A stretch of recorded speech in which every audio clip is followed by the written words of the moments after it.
विश्वास खुद में जगा के चलो। अगर मुसीबत है तो जरा मुस्करा के चलो।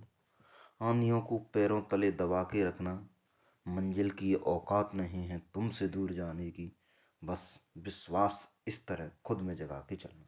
नमस्कार साथियों, मैं वीरेंद्र राजपूत आपके अपने यूट्यूब चैनल शिक्षा की पहल भाई वीरेंद्र राजपूत पर तहे दिल से स्वागत करता हूं। साथियों आज मैं गणित शिक्षण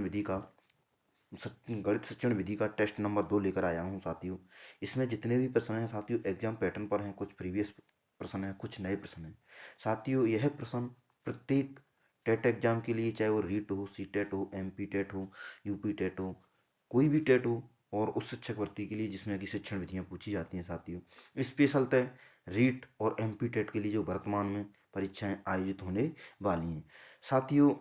वीडियो को शुरू से लेकर अंत तक देखना, उसके बाद निर्णय लेना। साथियों चलते हैं, देखिए मेरा प्रयास कैसा लगता है। मेरे प्रयास को सफल बनाने के लिए सहयोग करते रहिए मेरे साथियों। पहला प्रश्न बिल्कुल एग्जाम पैटर्न पर है, बस फ्रेश माइंड से समझना और देखते चलना मेरे साथियों। वह विधि जिसमें उदाहरणों द्वारा नियमों की स्थापना की जाती है कहते हैं, यानी सबसे पहले उदाहरण बताए जाते हैं, उसके बाद नियम की प्रतिपुष्टि की जाती है और फिर उसका परीक्षण किया जाता है। तो ऐसी विधि कौन सी कहलाती है? आगमन विधि, आगमन विधि, विश्लेषण विधि, संश्लेषण विधि, निगमन विधि। साथियों इस प्रश्न का सटीक आंसर है मेरे साथियों, क्या विधि है? आगमन विधि, यानी जिसमें सबसे पहले उदाहरण बताए जाते हैं, उसके बाद नियमों के माध्यम से उदाहरणों के माध्यम से नियम निकाला जाता है। अगला प्रश्न देखिए मेरे साथियों, अगला प्रश्न क्या कहता है मेरे साथियों? अगला प्रश्न कह रहा है मेरे साथियों, अगला प्रश्न कह रहा है मेरे साथियों, गणित विषय में बेहतर होने के लिए व्यक्ति को आवश्यकता होती है। मेरे साथियों गणित में मजबूत बनने के लिए, गणित में बेहतरीन बनने के लिए, गणित को एक्सपर्ट मतलब ऐसे व्याख्या करने के लिए जैसे कि कोई किताब बांध रहे हैं क्या, उस तरह बनने के लिए हमें गणनाओं की प्रवीणता होनी चाहिए। अमूर्त चिंतन में तर्क संगत विवेचना द्वारा समस्याएं बनाने और उन्हें सूत्रबद्ध करने की और हल को याद करने की। नहीं साथियों, इसका सबसे सटीक आंसर होगा, यदि हमें गणित में बनना है मजबूत तो उसके लिए हमें गणनाओं का बेहतरीन ज्ञान और गणना करने का बेहतरीन अभ्यास होना चाहिए। तो साथियों इसका सटीक आंसर होगा गणनाओं की प्रवीणता। अगला प्रश्न देखिए साथियों, लाजवाब प्रश्न है। देखिए साथियों क्या कहता है प्रश्न मेरे साथियों। अगला प्रश्न कह रहा है, बेहतरीन परिभाषा है साथियों, किसने दी है पूछ रहा है। यदि विज्ञान का आधार स्तंभ गणित हटा दिया जाए या नष्ट कर दिया जाए तो कि संपूर्ण भौतिक सभ्यता निस्संदेह नष्ट हो जाएगी। साथियों यह कथन किसने कहा था? लाजवाब परिभाषा है साथियों। दो एक परिभाषा कभी कभी पूछ भी ली जाती है या कभी पूछी भी नहीं जाती, लेकिन साथियों इस परिभाषा पर आधारित प्रश्न भी होता है कि ऐसे यदि गणित रूपी नीम को यदि हटा दिया जाए तो विज्ञान की जो सभ्यता संस्कृति स्वतः ही नष्ट हो जाएगी। यह कथन किसने कहा था साथियों? यह कथन कहा था आपके यंग महोदय ने। किसने कहा था मेरे साथियों? यंग महोदय ने। अगला प्रश्न देखिए मेरे साथियों, अगला प्रश्न क्या कह रहा है? अगला प्रश्न कह रहा है मेरे साथियों, निम्नलिखित में से कौन सा आगमन विधि का अंतिम सोपान है? साथियों आगमन विधि के कितने सोपान होते हैं? 4 सोपान होते हैं। कितने होते हैं साथियों? 4 सोपान होते हैं। आगमन विधि के 4 सोपान होते हैं मेरे साथियों। कितने होते हैं? 4 सोपान होते हैं। वो कौन सा सोपान पहला है और कौन सा सोपान अंतिम है?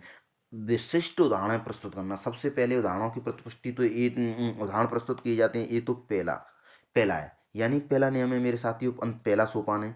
नियमीकरण या सामान्यीकरण करना साथियों यह तीसरा सोपान है मेरे साथियों। कौन सा है? तीसरा सोपान है।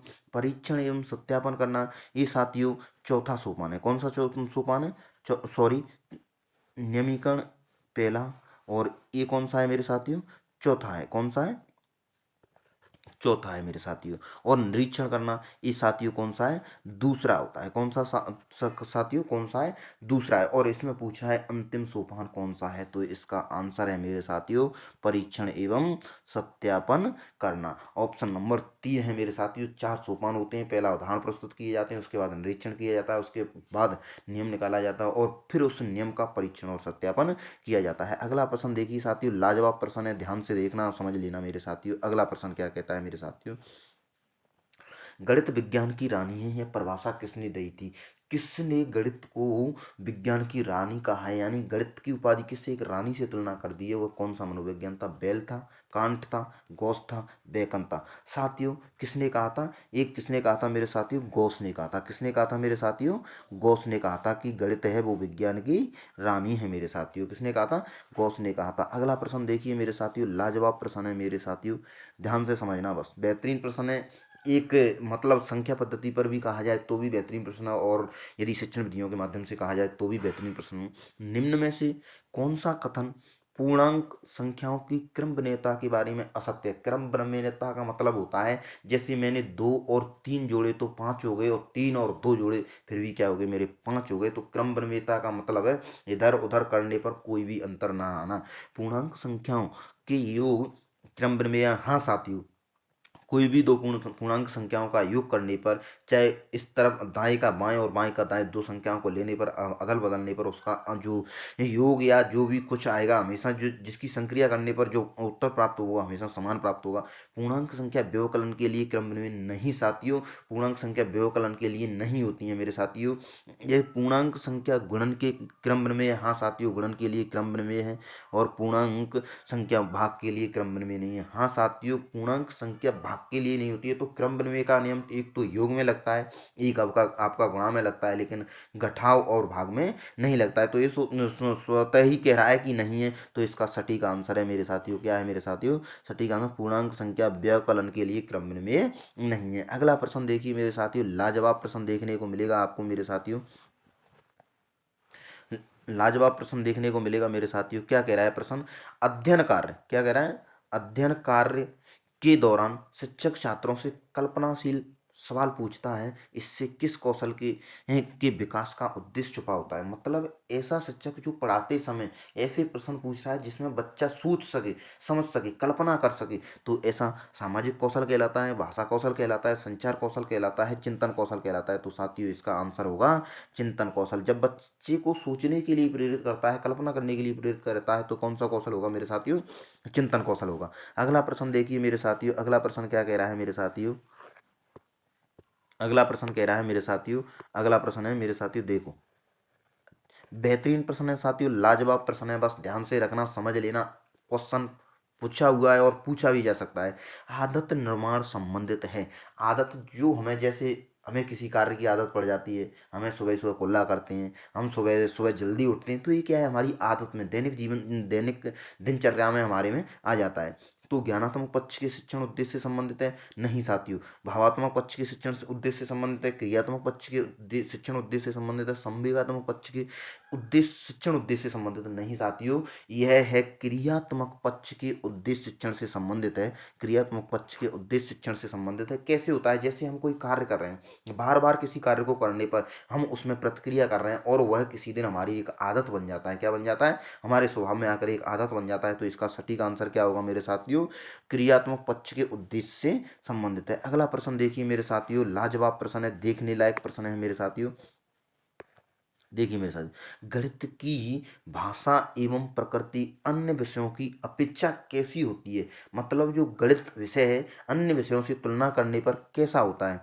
अधिक कमजोर, कैसा होता है? अधिक कमजोर, अधिक लचीली, अधिक सुदृढ़, और सामान्य। तो मेरे साथियों गणित विषय अन्य विषयों की तुलना में कैसा होता है? अधिक सुदृढ़ होता है, यानी सटीक होता है, इसका विश्लेषण भी कर सकते हैं, सर्वमान्य होता है, सभी जगह एक जैसा होता है।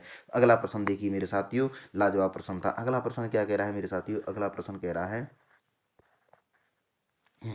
गणित शिक्षण में त्रुटियों के विश्लेषण हेतु अपेक्षित अधिगम सफलता किसकी शिक्षण दक्षता पर निर्भर करती है? शिक्षक की, छात्र की, अभिभावक की, प्रधानाध्यापक की? साथियों यदि गणित में हमें मजबूत बनना है, या जो त्रुटि हो जाती हैं उनका संशोधन करने के लिए सबसे प्रमुख कौन होता है, हमें बताने वाला कौन होता है? तो साथियों इसका आंसर होगा शिक्षक। क्या होगा मेरे साथियों?